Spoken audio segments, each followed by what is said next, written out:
السلام علیکم ناظرین کرام۔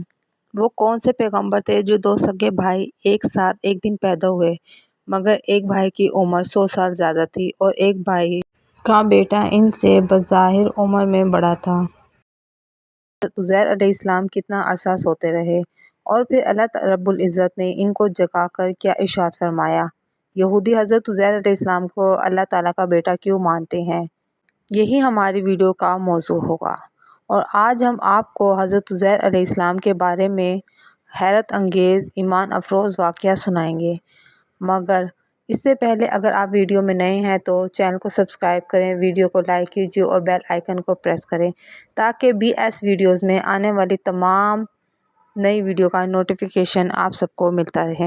ناظرین کرام، حضرت عزیر علیہ السلام حضرت ہارون علیہ السلام جو کہ حضرت موسیٰ علیہ السلام کے بھائی تھے، ان کی اولاد سے تھے اور بنی اسرائیل کے انبیاء میں سے تھے۔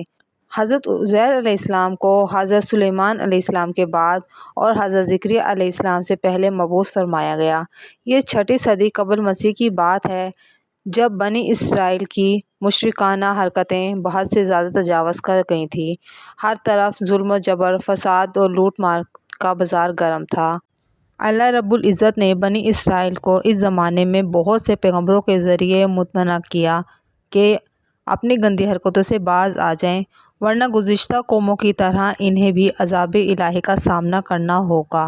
بار بار کی تنبیہ سے ان پر کوئی اثر نہ ہوا اور ان کی بدعمالیاں روز بروز بڑھتی چلی گئیں۔ قوم عمالقہ کا ایک ظالم و جابر سفاک بادشاہ جس کا نام بخت نصر تھا، بابل سے ایک بڑی فوج کے ساتھ طوفان کی طرح راستے کی تمام حکومتوں کو پامال کرتے ہوئے فلسطین کی طرف بڑھا اور تھوڑے ہی عرصے میں فلسطین کی اینٹ سے اینٹ بجا دی۔ تورات کے مطابق 40,000 سے زائد علماء وہاں قتل کر دیے گئے، یہاں تک کہ وہاں تورات کا ایک عالم بھی نہ زندہ بچا۔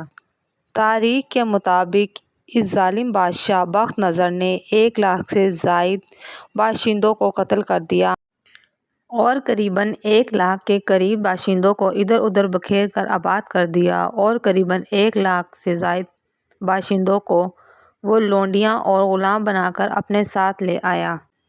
اس ظالم کافر بادشاہ نے پورے شہر بیت المقدس کو توڑ پھوڑ کر مسمار کر دیا اور بالکل ویران بنا ڈالا۔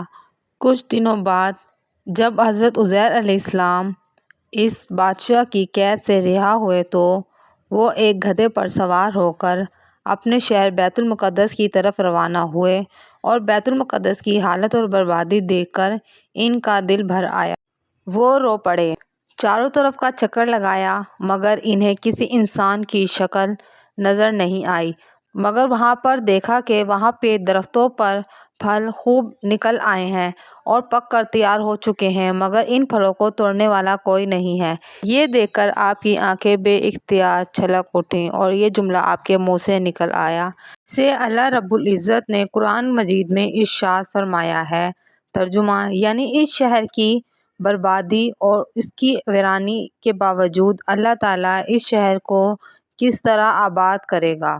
پھر آپ نے کچھ پھلوں کو توڑا اور تناول فرمایا اور انگوروں کو نچوڑ کر اس کا رس پیا، باقی بچے ہوئے پھل اپنے تھیلے میں ڈال لیے اور نچوڑے ہوئے انگوروں کا شیرہ اپنی مشک میں بھر لیا، اور آپ نے اپنے گدھے کو ایک مضبوط رسی سے ایک درخت کے تنے سے باندھ دیا اور پھر آپ درخت کے نیچے لیٹ کر سو گئے۔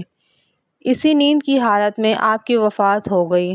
اللہ رب العزت نے درندوں، پرندوں، جنوں ان سب کی آنکھوں سے آپ کو اوجھل کر دیا، کوئی آپ کو دیکھ نہیں سکتا تھا، یہاں تک کہ 70 برس کا عرصہ گزر گیا۔